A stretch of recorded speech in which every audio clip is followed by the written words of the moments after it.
about once a month, I try to dump about 5 gallons on each tree. Some of these have been doing better than others.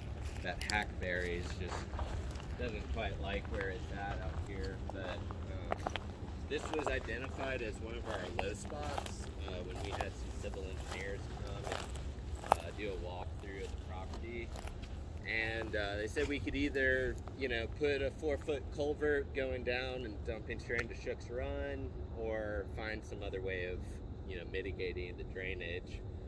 So an orchard is a great way to retain some of that runoff, and then we get all of the ecological services. We can use it as a education spot too, to talk to kids about, having pollinators and seed dispersal and what bioretention systems mean. So this is our orchard, one of our bioretention areas.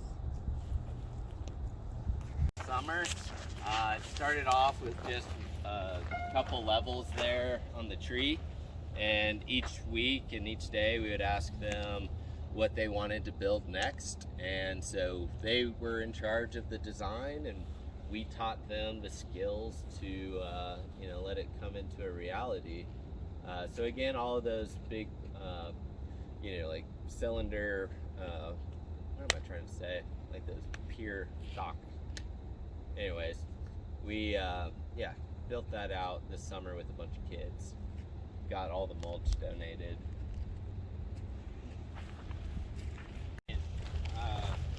More of like a bioswale.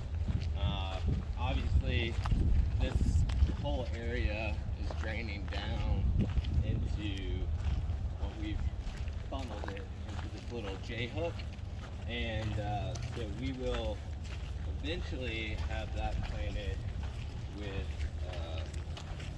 it's from Kentucky, so I really wanted to put some hydrophytes in there, but it's just so dry here.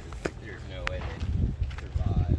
So these plants are gonna, during the summer they'll get plenty of water, but they need to be able to make it through the drier spells. But all of these blocks came out of the property.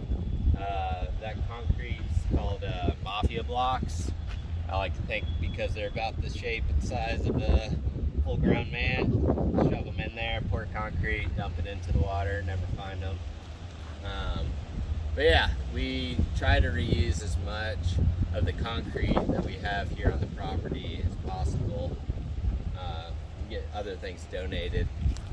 And then these bays are going to be an outdoor kind of pottery and then also metalworking shop on the right hand side, and then the left hand is going to be turned into like a performance stage. So you can kind of see how we've terraced the ground behind us to be a bit of a like kind of grassy theater. So that's the big picture for this area. So we wanted to create a mosaic that would also be like a bouldering wall. So we've got some of these like huge pieces that are mortared on to the wall, meant to be grabbed and stood on, and then around them we have some of these more kind of artsy tiles. Yeah, we've been working on this a lot lately. Not quite done yet, but we have a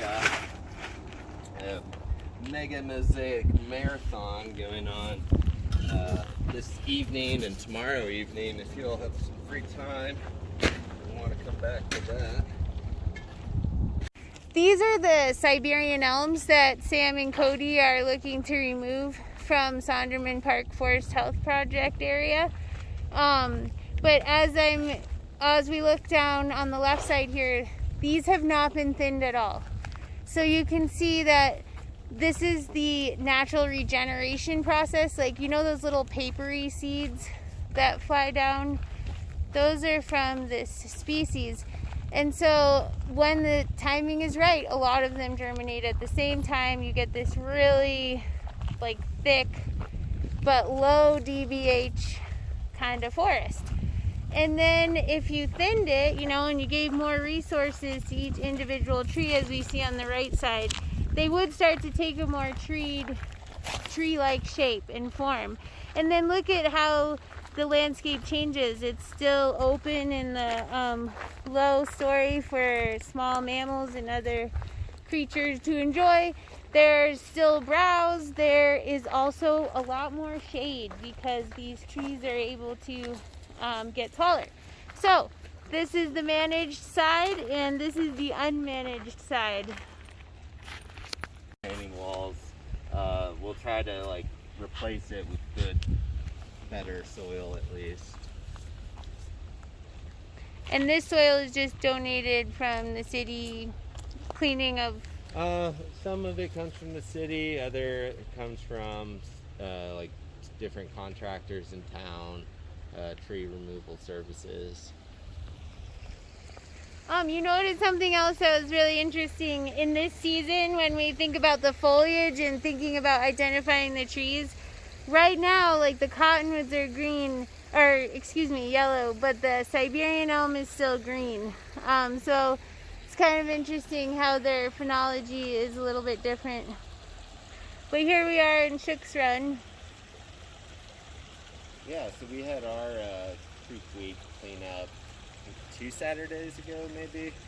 Kind of lost track of time, but there was not as much trash as there usually is. Actually, we kind of had to go find some of the abandoned camps around here to fill up our litter letter. But you know, in the summertime after a rain event, you get there, it just gets inundated with trash. Let's take a walk over here.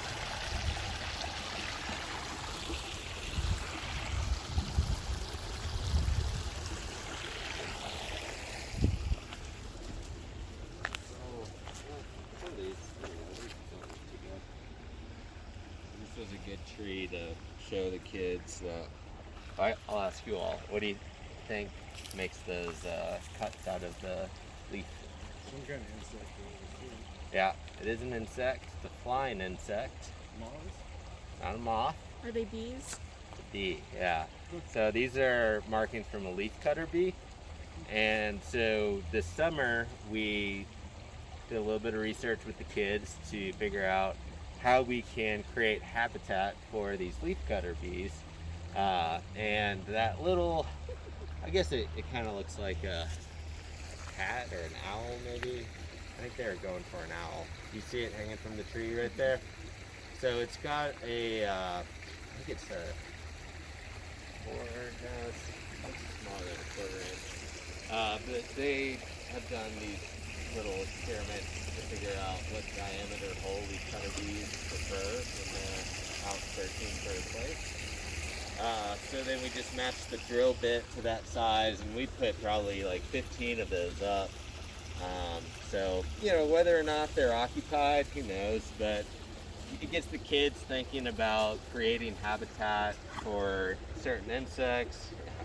Yeah, he's very comfortable here. And, you know, getting them to understand that there are ways that humans can intervene to promote more of a certain species on the property. So the leafcutter bee houses was one of our projects this summer. I don't know if I'm seeing it. It's right there. So 4x4 with a bunch of holes filled into it. Oh, I was looking in the tree. Sorry, I was focusing on the wrong thing. Oh yeah, and I made those also for other kinds of bees. You can just drill holes in like log rounds. Yeah. Is it the same kind of bee? Or is Probably. It... Yeah. I mean, I'm not, that's not my area. One of my interns wrote a lesson about that. I'll send it to you. Yeah, it was really easy though. I mean, at that point we were just getting the kids to think of a design that they wanted, and then, you know, we just handed them a drill and let them go crazy on it. And yeah. Went and hung them up.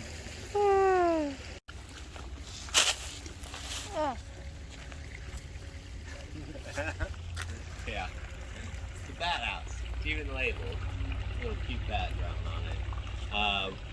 Yeah, that was our first attempt at it, and notice what it's hanging on is important too, right? So there's a few parameters that you can follow to increase your chances of the bat house becoming occupied. One of which is it has to be about 15 feet off of the ground.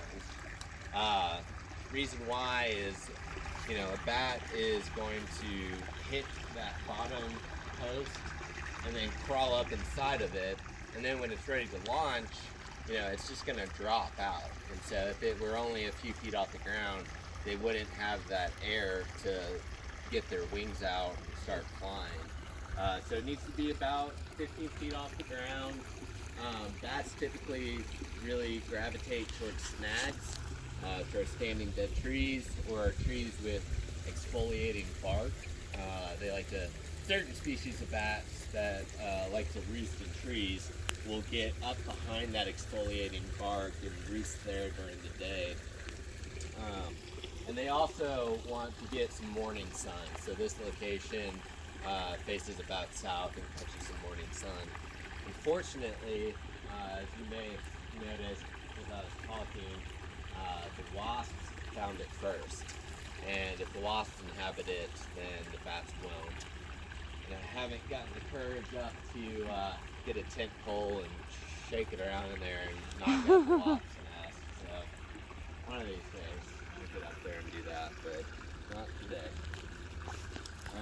So yeah, the budget that it would require to really pull out a lot of this foreign debris and restore some riffle and run. I mean, honestly, like I said, some of these blocks are creating that heterogeneity that we would like to see in a stream. So, we have to decide for ourselves too, how much intervention is going to be cost effective. Well, I don't mean to interrupt, but it is remarkable if you look at that, like how many layers of debris it really is. Yeah. That is like, that whole hillside looks like it's layered with concrete. It is. We have to think about, for instance, like to pull back these slopes, because right now, it's basically forming a trapezoidal channel. So there is very little to no floodplain, so the stream is really flashy, especially with where we are located in the watershed. There's a lot of impervious surfaces, so water is getting into the channel quickly, and once it's in here, there's not really much room for it to spread out. So all that velocity just gets channeled straight down the middle here. And over the summer, we got to see it run pretty high, which is really cool, but also indicative of an unhealthy stream. But the budget to remove all of this concrete, pull back the slopes, scrape it, revegetate is far outside of what we could afford. But an agency like the Army Corps would be able to quote you out a price, and they do a lot of, we don't call it cost-benefit analyses because technically we don't do those for ecosystem restoration. It's essentially a balance between how much you're going to spend to create X amount of habitat units, which are quantified based on area, and then the quality of the habitat without intervention and with intervention. So all of that gets fed into these different calculations, and you end up getting these nice curves where you figure out what your best buy plan is. So that's one way to look at ecosystem restoration from a really large, federal budget type of scope. But for a small nonprofit like us, building bat boxes out of recycled materials and bee boxes, and just trying to build trails. So for instance, over there behind us, you'll see that retaining wall. That's doing a couple things. One is it's helping us identify, pathways for people to choose while they're here on the land, but we're also helping to control sedimentation and siltation. So with those rain events coming down off the slopes, it's knocking all kinds of sediments into, I mean, you can see what the substrate is here. And some of these areas are like this, a little bit better, like potholes, right? A little like seaside. So like the really thin, silty stuff, it's really harmful to aquatic systems. I mean, just thinking about anything with gills or with a layer of skin where oxygen is passing through, or the eggs where there needs to be that gas exchange occurring. If you throw a thin layer of silt on it, then that's preventing that gas exchange. So that's why sedimentation and siltation is also really damaging the streams. And just by creating these trail networks, we're trying to help prevent some of that. Any questions so far?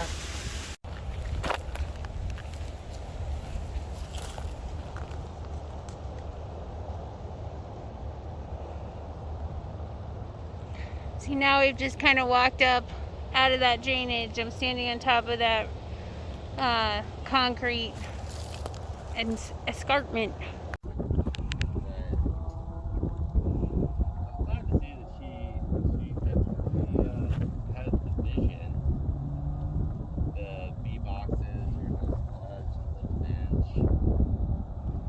So tell us what she was doing here. It sounds like you've worked with her more than I have, honestly. I've just been trying to get a hold of her to get her to water this place.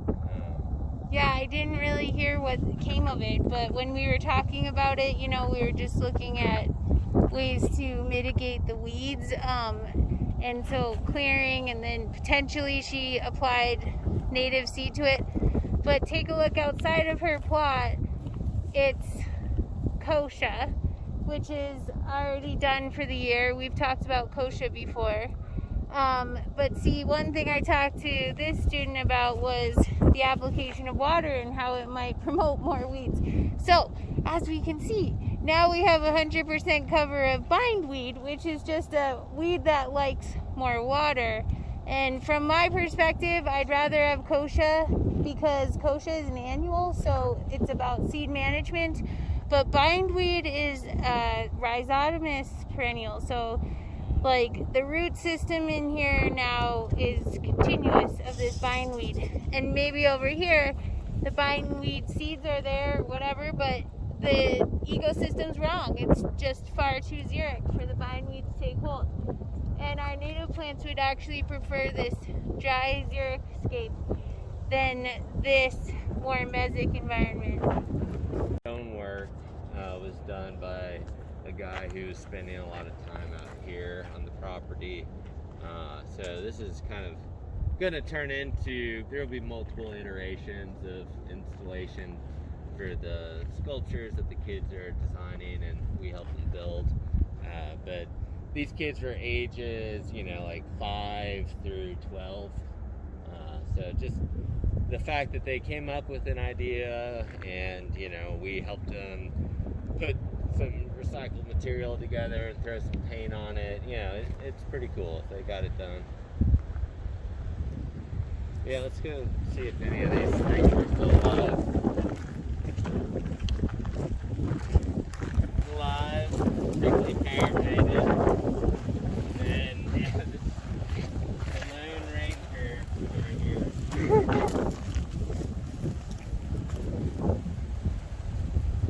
Did follow your advice and take some of those tree branches and shove them in, but it may have been too late by that point for some of these guys. Well, but also just like feel how like windy it is, and like the wind is so desiccating. It wasn't windy till we got right here. So that might be a hard part about it. Yeah, tough. And actually these Siberian elms were planted like primarily as windbreaks, you know, along with the Russian olive by the Corps of Engineers in the mid-20th century. And so, you know, as we learned earlier, the American population grew, we moved westward. We were settling our westward expansion, and we wanted to live near rivers, and so we wanted the rivers to stop moving around. And so these kinds of shelter-built species helped to reduce flooding, right? But why didn't we just use the native species is the good question. We didn't know anything about ecology because ecology did not exist.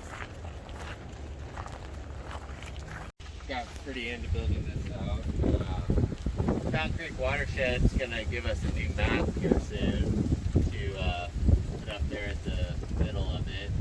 And one of our teachers came up with a really easy way to teach the kids to measure slope, just using like a plumb line and a meter stick, and then plotting those points on the graph, and then they were able to kind of show what a transect, or how to measure like a really simple transect of the stream channel.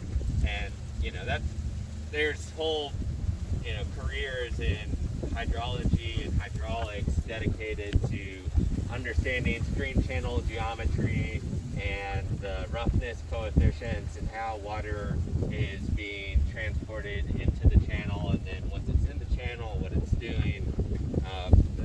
I worked with a lot of those guys at the Army Corps, so it's definitely and some of them are really knowledgeable about ecosystem restoration, because like putting in a boulder weir, or like a J, are those terms that are familiar with you all? So like cross veins or J-hook veins are certain orientations of boulders that change the way the water is moving in the channel to help prevent erosion of the stream banks, to create pockets that would provide habitat for fish.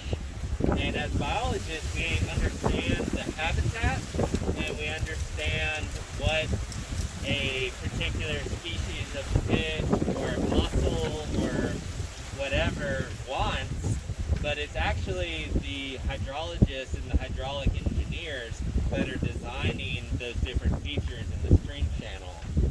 So in order to be successful as a biologist working in ecosystem restoration for an agency like the Army Corps, it requires a lot of knowledge of engineering. In fact, they're all engineering projects.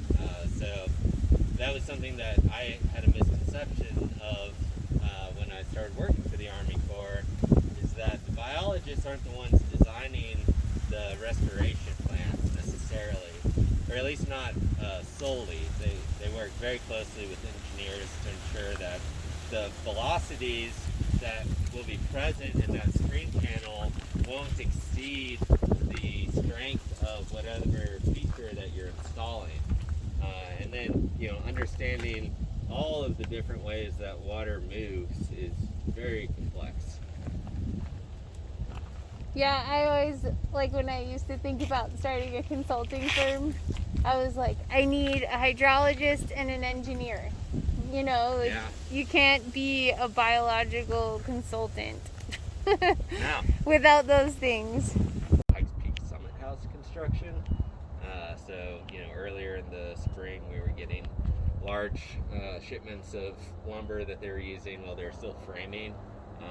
Then we got all of this styrofoam insulation from them. Eventually we're going to put our office space where you have those two tiny houses. Right now we have an office on East Vermehill. I don't know if you've driven by the Pioneers Museum Park, and there's a giant pumpkin. So it's ours. We built the pumpkin. We do other things like that around town. So our office space is right over there behind the Colorado Springs Independent. And eventually we'll be able to have built an office out here, hopefully get water and electricity. Right now we don't have either of those. So we got a solar panel donated for Leland's place. So that's how he's getting all of his things lit up and charged. But in the meantime, we're just working to get feedback from the community to understand what type of park they want in their neighborhood. So this is all a community design and built park. Our opening date slated for spring of next year, and it's going to be integrated into the Colorado Springs Legacy Loop. So that whole path of greenway trails kind of spits you out right down there at the creek. And yeah, it's going to be really cool. It already is cool, especially in this early stages. You can really see all the progress happen just like by a week-to-week basis.